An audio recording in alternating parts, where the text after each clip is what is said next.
Sounds have the power to generate your ability to attract to yourself that which you desire. 3 key words describing the principle are the title of the following section. Listen carefully to these 3 words. Sounds have power. Sounds are a powerful energy. Every sound is a vibration made of waves oscillating at a particular frequency. The frequency range of the human ear is approximately 16 to roughly 40,000 vibrations per second. Sound is the intermediary between abstract ideas and concrete form in the material world. Sounds literally mold the abstract world of thought and spirit into shapes. In ancient ceremonial rites, words, sounds, and shapes combine to achieve certain ends. Each letter in a word signifies a sound and records the expression of a particular sound. Differing sounds were recorded for their own purposes. Sounds have an impact on us in a myriad of ways. The discordant and harassing sounds of machines, thudding, screaming, grating noises, bombard our consciousness and make it difficult to be serene and peaceful. Discordant sounds can cause internal illness or disease. But sound also has healing properties when it is harmonious and soothing. Healing takes place to the accompaniment of soothing harmonies and nature's music interspersed with spiritually nourishing silence. In addition to healing, sound is used in the creation process, which is the central concern of this 7th principle of spiritual manifestation. When we use the sounds of nature that are most consistent with the act of creation, we begin to attract the material form that we desire. Learning how to use sound is a way of harnessing its power for manifesting thought into the world of form. Manifesting is knowing how to make contact with that spiritual vibrational frequency while we are living inside a body in a materialized world. Pay attention to words and sounds because they can attract positive or negative influences into your life. Harmonious sounds are the ones that most contribute to a balanced and creative life. But before going into the actual use of meditation sounds, it is necessary to learn how to prepare yourself to use sounds in your daily meditation. You need to gain access to a method that will take you beyond the mind to a state of consciousness that transcends your thoughts. This higher state of consciousness beyond the mind is called Siddhi awareness. S-I-D-D-H-I. Siddhi awareness.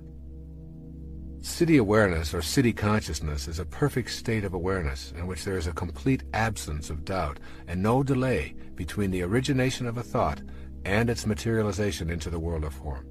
It is an unlimited state of being in which creation occurs instantly without any time lag from thought to form. When we contemplate this state of grace, our minds challenge the idea and provide us with many reasons as to why it is impossible. Siddhi consciousness, however, has absolutely nothing to do with the mind. Let that sink in. Siddhi consciousness is beyond the mind. This state of graceful being has nothing to do with the mind, whose nature is a constant inner monologue. The mind frets continually about an unlimited number of desires that can never be adequately fulfilled.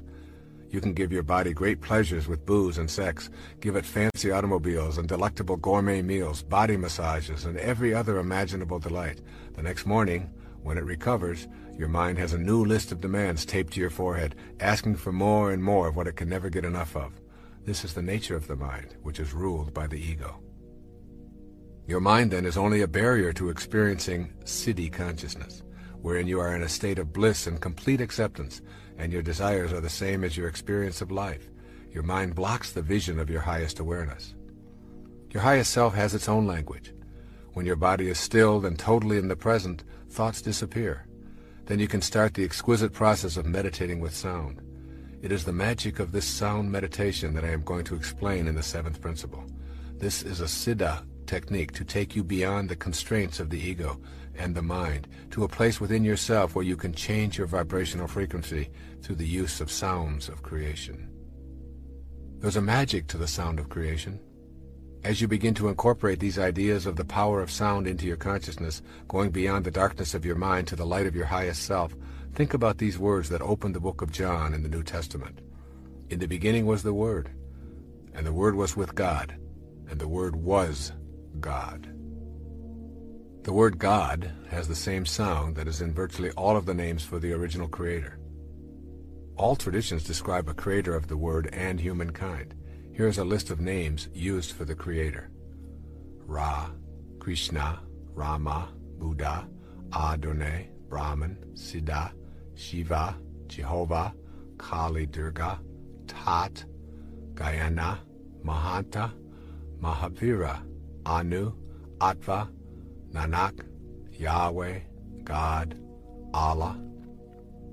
The obvious sound that is in all of these names for the Creator is the sound Ah. Ah expresses a feeling of bliss and joy. The sounds of creation and joy are synonymous. It is not an accident that the name for the Creator in virtually all languages contains the sound Ah. Ah is the only sound that humans make effortlessly, simply by taking in a breath and without moving the lips, the tongue, the jaw, or the teeth. If you move any of these, the sound changes. Ah is the sound of effortless perfection, as is creation itself effortless and perfect. Ah, the sound of creation, is one sound you will want to use as you practice the language of Siddhi consciousness. It takes you beyond the incessant self-dialogue that characterizes your mind. When you repeat the sound Ah in connection with your manifestation meditation practice, you are literally repeating the name of God. Let me share with you from my heart. I have 6 daughters and 2 sons, but I have a 16-year-old daughter, the only child that we have, who has taken a different path in her life. And we've struggled with it.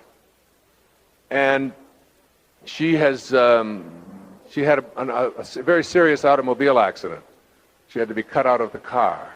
She has taken a path of drinking and experimenting in drugs and so on.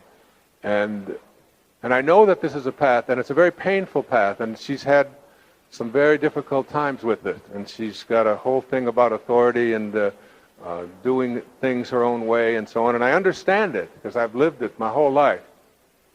And every time, I must say that in the last 3 or 4 months, there's been just incredibly dramatic shifts in our life. And it's because there has been a shift in how I and my wife are dealing with this. And I used to, when I would think about her, I would be filled with rage and filled with pain. And I would be tearful, and I'd be angry at the dumb choices that she would make and the things that she would do that just didn't seem to make sense. And I don't know if you've raised teenage daughters, but I saw a wonderful title for a book about raising teenage daughters. It said, Get Out of My Life. That was the title. But first, drive me and Cheryl to the mall. All right? It's a great book, by the way. And so I would be in my mind, and I'd be thinking about it, and I would try meditating, and I'd try working on it, and so on. And nothing seemed to work. And then I began to study this Foundations of Mysticism, this series of lectures by Joel Goldsmith, this great healer, lived back in the 1950s, wrote the Parentheses in Eternity in the Infinite Way. Wonderful, wonderful readings. He was a Christian Scientist and a very big supporter of chiropractic as well. And he talked about how we nullify disorder, disease, disharmony, and so on. And that, a reminder, the spirit gives life. The flesh counts for nothing. These words that I say unto you are spirit. And he said, getting down on your knees and asking God to heal you, or getting down on your knees and asking God to grant you abundance where scarcity resides, getting down on your knees and asking God for anything is a foolish mission. Because the assumption behind asking God to give you something is that God already has it, but he's holding it back. He said, Luke 15:31 says, all that I have is thine. It's all yours already. And you are already connected to all that I have. And God, he said, isn't going to be doing anything different 1 hour from now than God is doing now. And God isn't going to be doing anything different an hour from now than God was doing 100 years ago or 1,000 years ago. God is the infinite now. Don't assume that God is a withholding God. If I had the keys to healing you, to giving you abundance, to giving you a great relationship, to providing a job for you, whatever it is that you would like, and I held it all back, unless you begged for it or obeyed the rules that I said you must obey, you would say, you know, you're really not even a very nice person, let alone a very nice God. He said you must know that you're connected to it already, and that the disease, the disharmony, the discord, will be nullified, will be wiped out when you bring spirit to it. And as I would think about my daughter and the rage, I would feel myself as I was plugged into the physical, the laws of the material.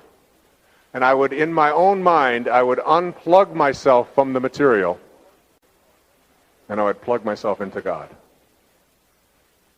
It's a wonderful mental image when things aren't going the way you would like them to go. Just unplug yourself from the laws of the physical, especially where there's disharmony, disorder, disease, and plug into God. And what you do when you plug into God is you bring love, you bring pardon, you bring hope, you bring joy, you bring fulfillment to that, and you correct the error, and it's gone. I had a friend who was diagnosed with cancer and told that she had just a few months to live. And she knew that she was in disharmony. And she didn't even tell her parents.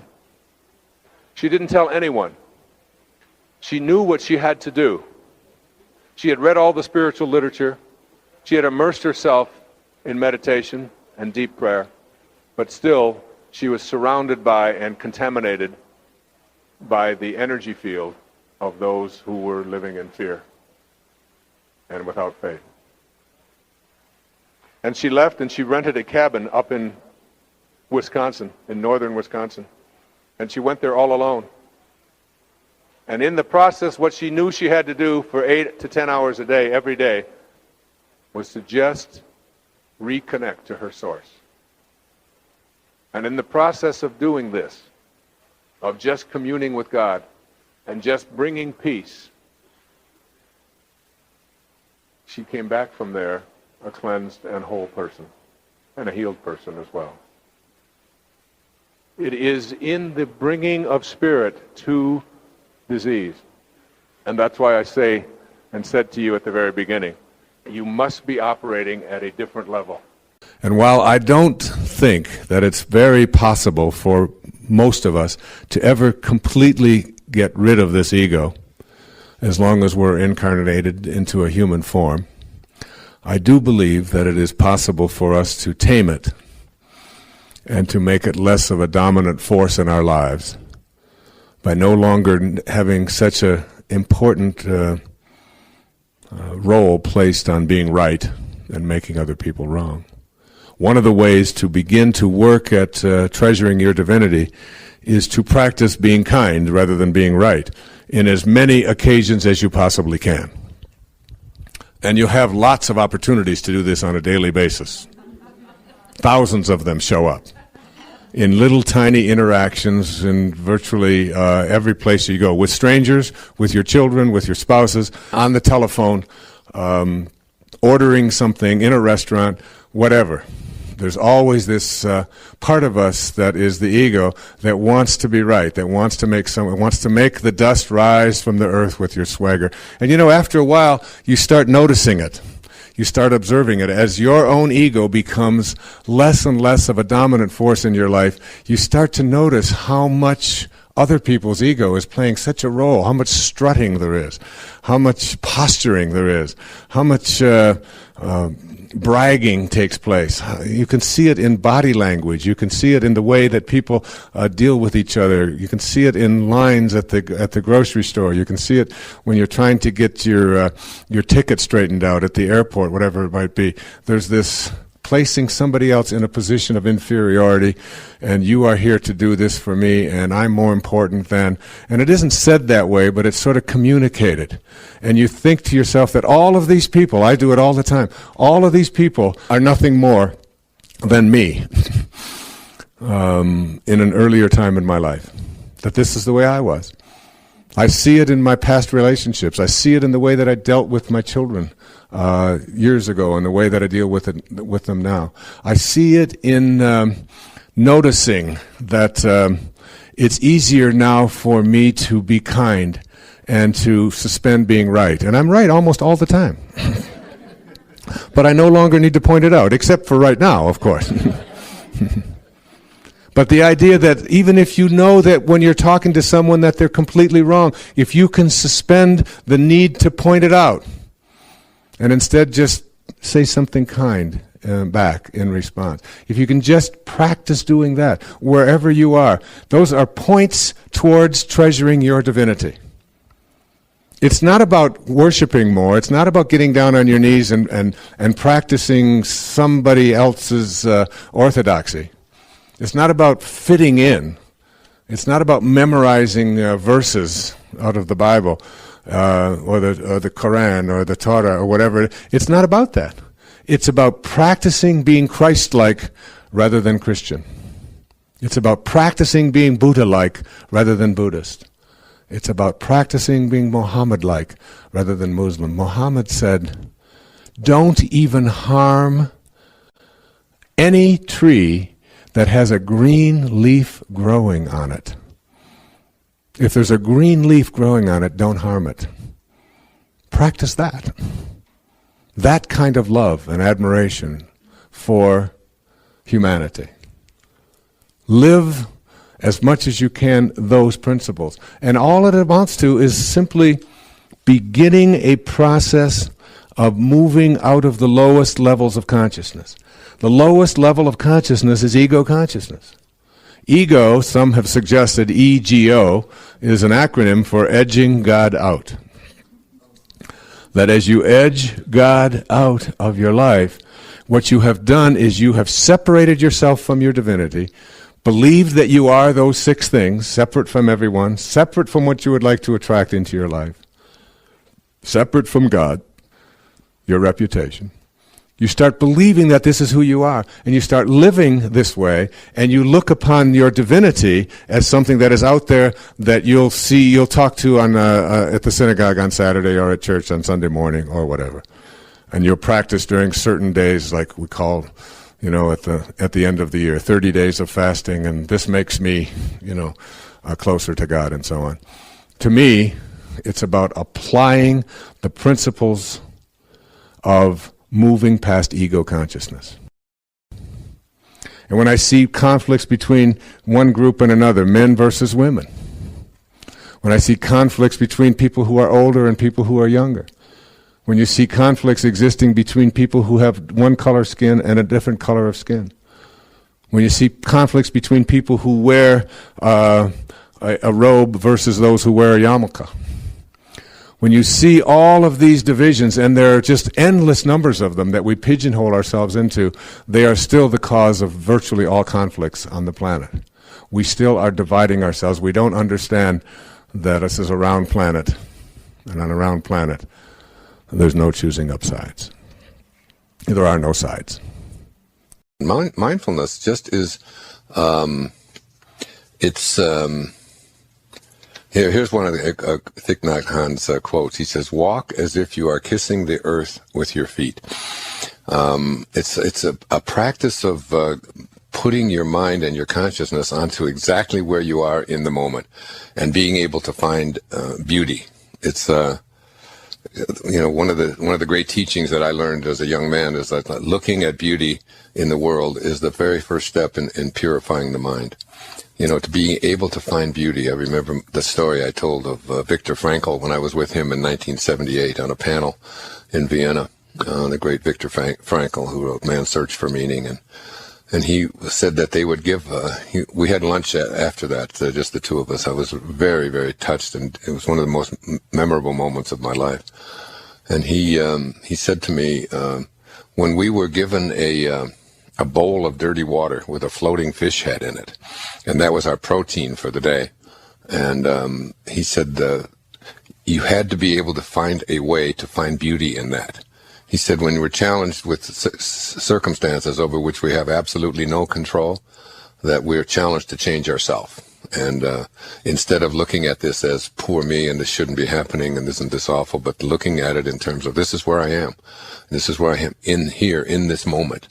And in this moment, I'm going to find beauty in this and be in a state of appreciation for this fish, for it's giving its life to me. It's allowing me to survive and so on. And he said the people, he told me, and I'll never forget this, he said the people in the concentration camps, this was in Auschwitz, in Poland, he said the people who couldn't find beauty in the circumstances that they were in, the horrible circumstances that they were in, he said they would always perish. He said, you've got to be able to see beauty. You know, the famous line from John Keats in Ode on a Grecian Urn, beauty is truth, and truth is beauty. That's all you need to know on earth. That's all you know on earth, and all you need to know. And so that this ability, and that's what mindfulness is. It's walking on the earth and kissing the ground with your feet with each step that you take and becoming aware of it. He talks frequently about being able to find beauty in just drying a dish. Yeah, a lot of people sit down, and while they're while they're sitting down for a meal, they're already thinking about what they're going to have for dessert, and instead of just being there in this moment. If this is the appetizer and this is the bite that I'm taking, and this is what I'm tasting in this moment, and to find beauty in virtually everything that there is in you. It's this way of making the mind pure. Every beauty which is seen here below, down here below, by persons of perception resembles more than anything else that celestial source from which we all come. Isn't that great? Every beauty that we see resembles more than anything else that source. We're talking about source, connecting to source, from which we all come. Do you see beauty? Do you see it more or less in your life? Can you find it in a homeless person urinating on the street? Can you find beauty in a cockroach? As you reach higher levels of consciousness, you begin to see, not only do you see beauty everywhere and in everything, you begin to recognize it as truth. And, you can look around, whoever you are, listening, wherever you are on this planet right now, look out your window, or look to your right, or look to your left, wherever you are, in a little room someplace, or sitting on a beach somewhere, or driving in your car, or whatever it may be, and just look around. What I want to say to all of you is that, the very first step in purifying your mind and moving into higher levels of consciousness and recognizing the eternal, infinite consciousness that you are, is to look at beauty in the world and see it in as many places as you can. And if you're a writer, you write a poem about it. I mean, there's 3 or 4 poems in there right now that and if I were if Rumi were here listening, and maybe he is, maybe that was Rumi, because I have such a love affair with his poetry. Maybe it was Rumi walking across my balcony on the railing, saying, "Find beauty in me." Just one of the strangest experiences that I've had, and that all came from Thich Nhat Hanh. And since we had that experience, and since I was reading him this week, I've been finding beauty in everything, in every little bird that flies by, and every person that's out there, and every wave that shows up, and so on. One, it seems to me, that is most important is that a leader is someone who sees the connection to the whole, the oneness, the unity. And followers rarely do. And you can get leaders from people who are in positions of followers if you look for these 2 qualities. The first is seeing the big picture, if you will, or the connection to the whole. Leaders always seem to see that. Whereas followers, if you've got a large corporation, within a department, the follower is somebody who only sees their job and what they have to do. So they get trained to do this particular thing, and they don't really see how it impacts on the next department, and on the next department, and on the entire company, and on the entire corporate structure. They're not able to see that. They will say things like, "It's not my department. I don't do those kind of things. It's not my responsibility. You have to go to the accounting department to get at that. Or you'll have to call shipping, or whatever it may be." And they stay that way. It's like they have that quality, and they almost stay that way their entire lives. There's no connection to the whole. Whereas a leader will see that everything that a person does within a department, not only how it affects them in the department, but how it affects the next department, and how it affects the entire business, and how it affects the profit picture, and so on. And so you will see leaders being conscious of the entire business unit. And that person will almost always elevate up to a point where they get to the top of the business or in positions of leadership because they're not just narrowly looking at how what I do affects just me. The second thing is that leaders, as opposed to followers, are people who see the long-range effect of everything that is being done. They don't look at just how I'm acting today. For example, if you're getting on an airplane and a flight attendant is rude to a customer, the leader, if they're sitting there looking at that, or even if they're a flight attendant who has these leader qualities, not only sees how that impacts on the entire organization, the entire airline, but they see how that impacts on future business as well. A year from now, 2 years from now, 5 years from now. If I have a bad experience with a person on an airline that turns me off to them, it isn't that individual that I'm going to be turned off to because they're just out of my life now. So the next time I'm going to make a reservation, I'm going to pick a different airline if there's one available. I might do that for 10 years. So that one tiny moment of truth that you have as a follower with a customer, if that person doesn't see the whole and doesn't also see the long-range thing, will affect them dramatically. And leaders always seem to know that. And so they're not just being polite and service-oriented and kind and decent to people because that's what they've been trained to do. They are being that way, first of all, because that's the way they are. That's the way they think. And as a result of the way they think, they see their connection to not only the organization and the future of the organization, they see a bigger picture. And that's really what this is about, this whole program, what we're talking about here. That's what the whole thing is about. It's like seeing the biggest picture of all, that how you behave towards your fellow man not only affects you and them and the organization and the profit picture a year from now or 2 years from now, but it affects all of us. It affects all of mankind. It's that big a picture that I'm trying to get at here. Yes, there are little tiny segments that we may be more interested in, but that makes us followers too, when you think about it. I mean, if you're only thinking about your airline or you're only thinking about your company and how their behavior impacts on the organization or in the future, then you're still limiting yourself because it also impacts on your city or your community, and it impacts on your country, and it impacts on the world, and it impacts on all of humanity, and it impacts on the universe as well. I work for myself. I'm not in anybody else's business. I see the biggest picture of all, that ripples throughout all of humanity.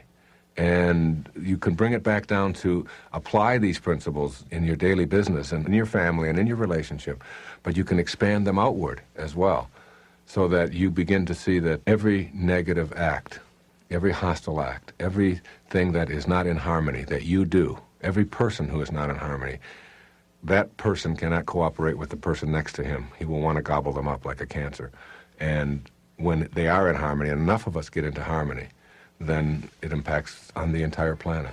So we have to be able to extend our vision. If we're thinking of ourselves as leaders, it's one thing to be a great leader within your corporation, or even within your department, or even within your own family. But another thing completely to be a great leader of mankind. And we all have to see ourselves that way. We have to extend out as far as we can and back down as small as we can. And that's how it impacts on everything and everyone. Do I pray as if my prayers are already realized? The traditional means of prayer that I was exposed to throughout my life involved asking for something and hoping that an external God would provide me with the answers for my wishes.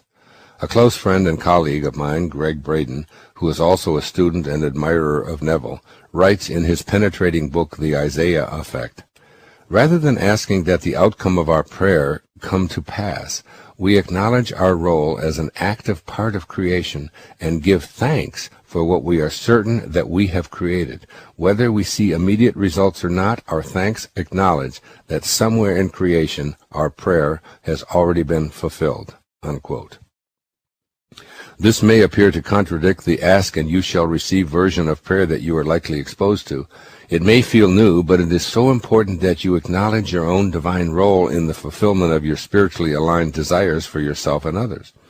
A vision is within your imagination as you enter into your sacred practice of prayer, one that is so strong you can already feel its fulfillment in your own body. To once again quote Neville, quote, "The moment you accept the wish as an accomplished fact, the subconscious finds means for its realization. To pray successfully, then, you must yield to the wish, that is, feel the wish fulfilled," unquote.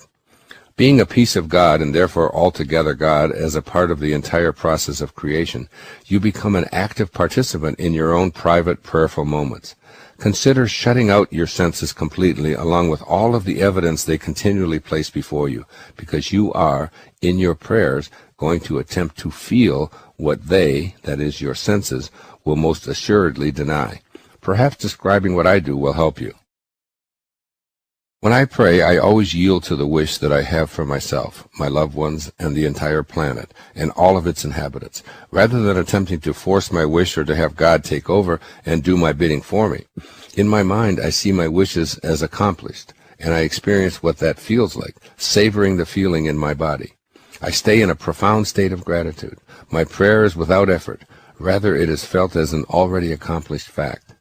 I then act as if what it is I am praying for is my truth, even if my senses and all those about me give evidence to the contrary.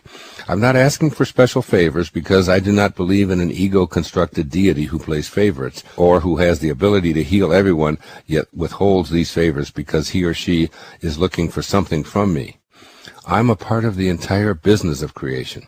I am divine consciousness, and I never forget it.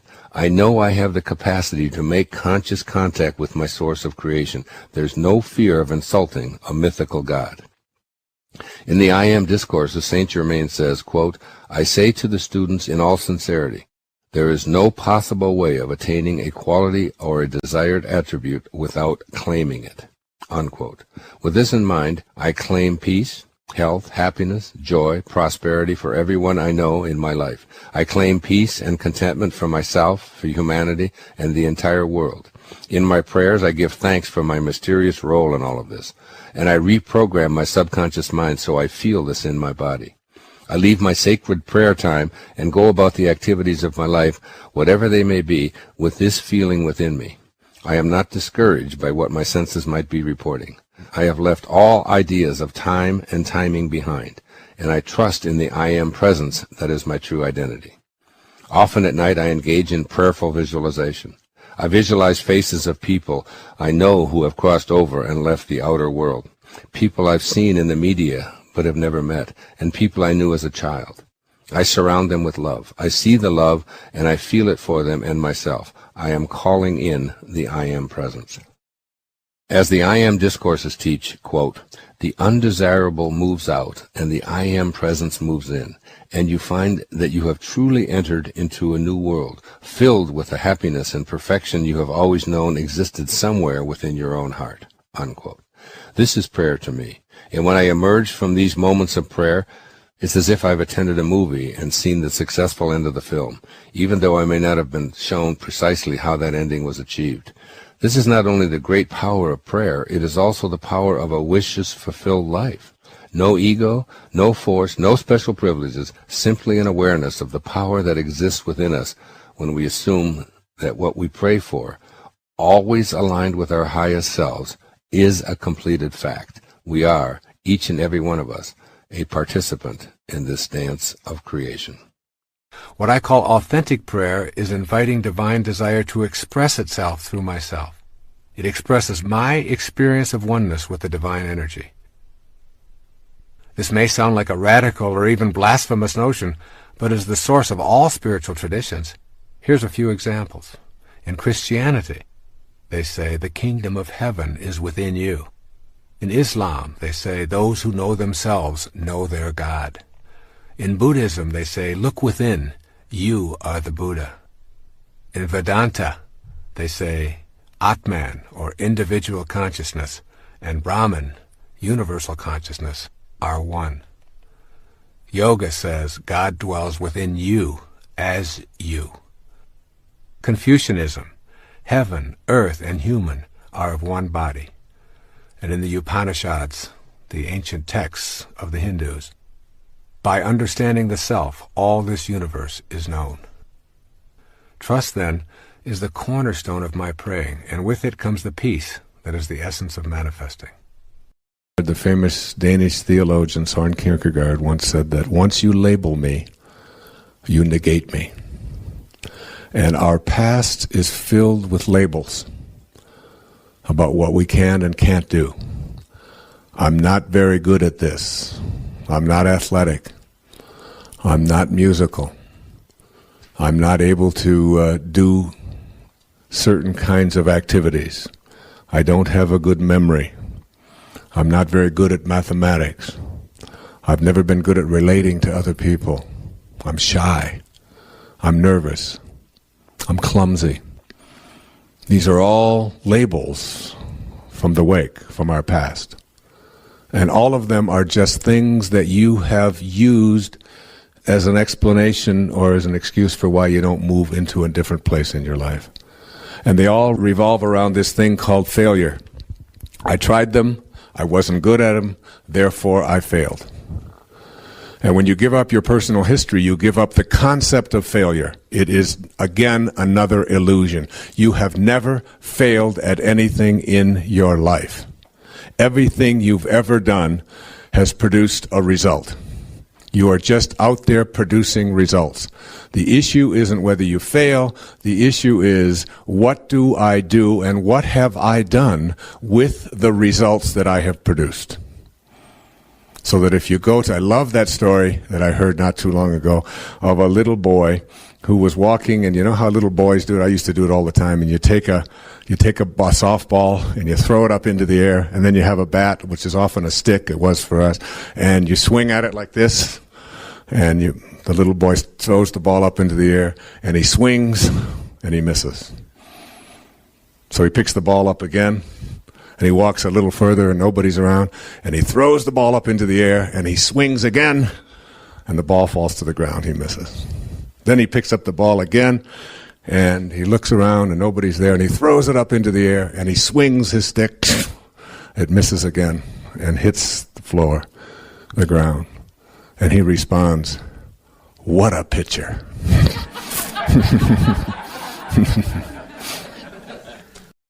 It's the idea that you can never fail at anything. And I can't tell you how many endless clients that I have told, you have never failed at anything in your life. If you weigh 300 pounds, and you've weighed 300 pounds for the last 20 years, you have just produced enormous results.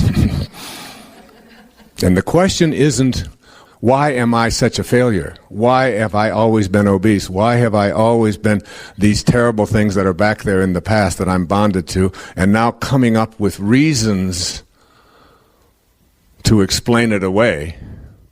Well, my mother, we have this, and then I'm doing it in response to that, and this is because of that. And you can come up with an endless number of reasons. I was talking about this last night, that my brother and I both lived in the same foster homes in the same orphanage for years. And my one brother is very shy and very reserved and has had a great deal of difficulty. And I've been out there, very public and very outgoing and so on. And both of us can explain our behavior on the basis of the same experience. Obviously, I have self-confidence because I never had anybody to give me confidence when I was young. And I was always going from place to place, so I had to go within and rely upon myself. And my brother would say, obviously, I don't have any confidence because I didn't have anybody to give me any confidence when I was young. There was nobody there, so that's the way my life is. And you can explain anything away. But if you're that 300-pounder, you have produced results. The question is, what are you doing with the results that you've produced? What are you going to do about that? Are you going to be a great pitcher and remind yourself of this is a different way to look at that? Or are you going to tell yourself that my personal history is such that there's nothing I can do about it? If you want to walk the extra mile, the path less traveled. Give up your personal history. If you don't have a story, you won't have to live up to it. And you can live every moment in the only place where you'll ever come to know what it's like to be connected and united with God. It's the only place God ever is or ever has been. Right here, now. Don't use your weaknesses, your struggles, your difficulties, the things that happen to you as a calling card. Sharing it with everybody else and using it as a way to get sympathy for yourself. If you've been through a divorce, if you're a widow, if you've been through cancer, if you've been whatever it is, don't use that as a way to get attention for yourself. Because what it'll do is it'll keep you bonded back here. And it'll also give you more of an opportunity to repeat and attract the very thing that you're still upset about. Sounds have power. Now, again, this often will fly in the face of that which we have been taught by our ego mind. The beauty of sound is that there are different dimensions. There's the dimension of the world of form that we all are experiencing, that we're all in, all right? What our bodies and our chairs and our beds and our houses and all of that. There's that world of form, and that's a vibration. It vibrates at a certain speed. And then there's the other level of way, way, way up past that called the etheric level, which is another vibration, the world of thought and the world of spirit. In between there's an intermediary dimension. And that intermediary dimension between the world of form and the world of spirit or thought is the vibration of sound. And sound is our access to those higher, faster vibrations of speed and thought. So that even though we can't see sound, we can measure it pretty well with scopes and so on. We can tell how fast the vibrations go. Through sound, we can leave the world of form and use it as a vehicle for getting to that level of divine intelligence, which is vibrating at a very, very, like trillions and trillions and trillions of times per second, versus sound, which is between 30,000 vibrations and, say, 16,000 vibrations, whatever it is. So think about sounds like this. And certain sounds, therefore, have different capacities than other sounds. And there are certain sounds that are associated with this ability to be able to manifest. And if you learn these sounds and practice these sounds and meditate to these sounds, you will begin to access and make contact with the higher vibrational frequencies beyond the world of form. And so what Guruji explained to me is that there are two essential chakras in the body to be concerned with in terms of manifesting. One is called the root chakra, the base chakra, or the sex center. And the root chakra then has a channel, an internal invisible channel that goes from the base chakra to the third eye. And the third eye is the place that is located on your forehead between your eyebrows. Okay? And you think of this as a chakra or as an opening or as a computer terminal, if you will, that has been closed over. And to be able to radiate out energy from the third eye while meditating and sending that energy out into the world is one of the ways that we practice manifestation. And he said that there are two sounds to think about. One sound is the sound of creation. And the sound of creation, it's interesting, he encouraged me to look up the names that we have come up with throughout history for the Creator. Ra, Krishna, Rama, Buddha, Wakantanka, Adonai, Brahma, Siddha, Ahura Mazda, Shiva, Jehovah, Yahweh, God, Atto, Allah. And what is the sound that is with each and every one of these? The sound of Ah. This sound of creation, the sound of Ah, is the sound of God. And it is a vibration like everything else that is mediation between the world of matter and the world of spirit. And it is the only sound that you make that requires no effort. As I open my mouth and make the sound Ah, notice that if I move anything, I change the sound. But if I move nothing, I have the sound of Ah, and it's the only sound that requires no effort. So it's Ah. Now as I move it, do you see what happens? The minute that I move anything, the sound stops. It's not an accident that this sound is in the names for all creators, because sounds originated with ancient sages vocalizing what they heard in their meditations. This sound of Ah. It is the repetition of the sound of God. And I'm going to put this energy of Ah out into the universe. And as I do, I am going to attract to myself through the power of creation. The way that you unite your mind, which is on the left-hand side, with the self, which is on the right-hand side. The way that you do this is through the use of the sound of Ah. There's also another sound, and this second sound is the sound of all that has been manifested in the world. This is your meditation of gratitude. If you take anything in the physical plane and reduce it down to its basic sound and put it on a scope and measure that sound, you will hear the sound of Om.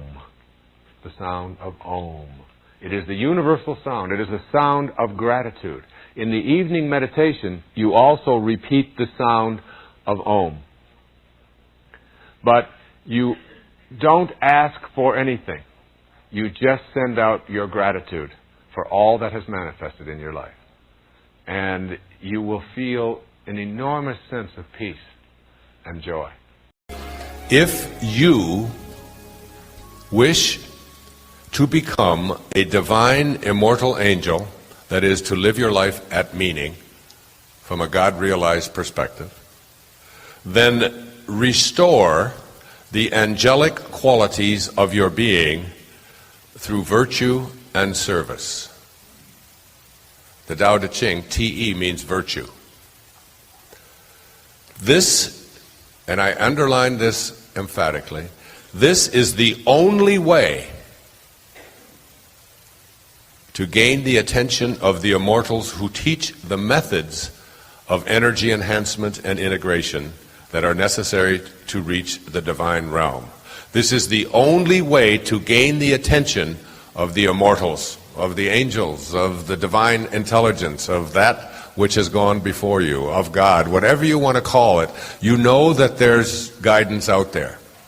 You know that when you have passion for something, that passion is really the presence of God within you.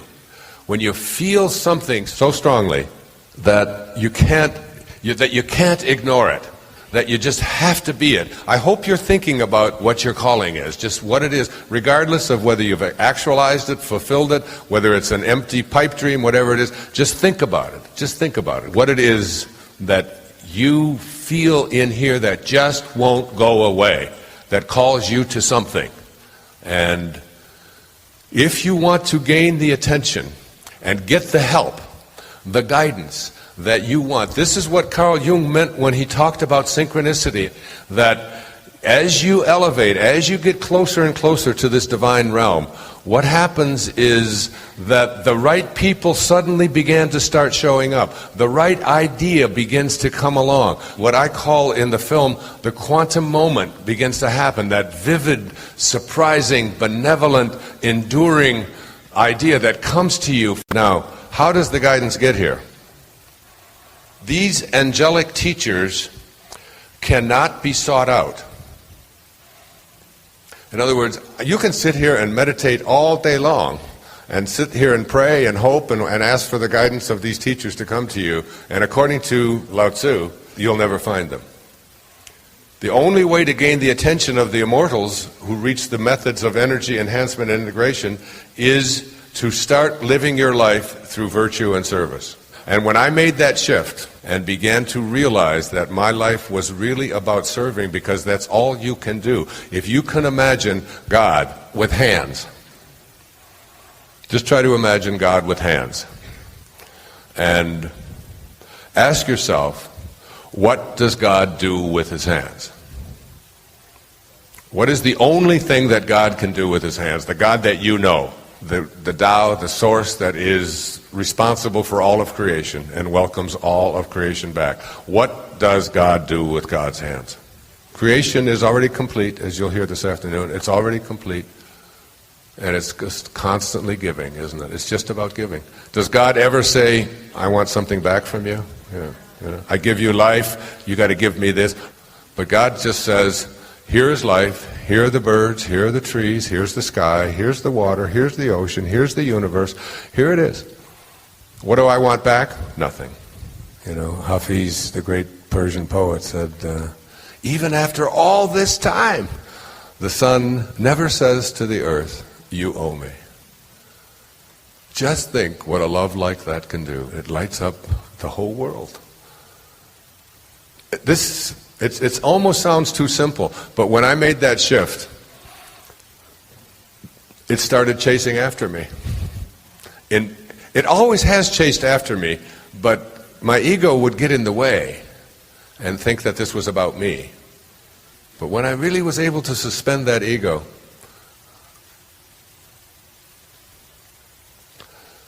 these angelic teachers cannot be sought out. It is they who seek out the students. Now here it comes. This is the part that blows me away. I've been leading up to this. When you succeed in connecting your energy, who you are, with the divine realm, which is what this whole program has been about, reconnecting you to the divine realm, the one that you originated from, the one to which you will return, through higher awareness and the practice of undiscriminating virtue, which is what the Tao Te Ching is, the transmission of the ultimate subtle truths will follow. This is the path that all angels take to the divine realm. That all of those of us who would like to get to this place of living a life of meaning, this is the path that they take. When you succeed in allowing yourself to live from a place of higher awareness, the ego and higher awareness can't coexist. Eckhart Tolle writes a lot about this. Higher awareness is really thinking like God thinks. That's all you have to do.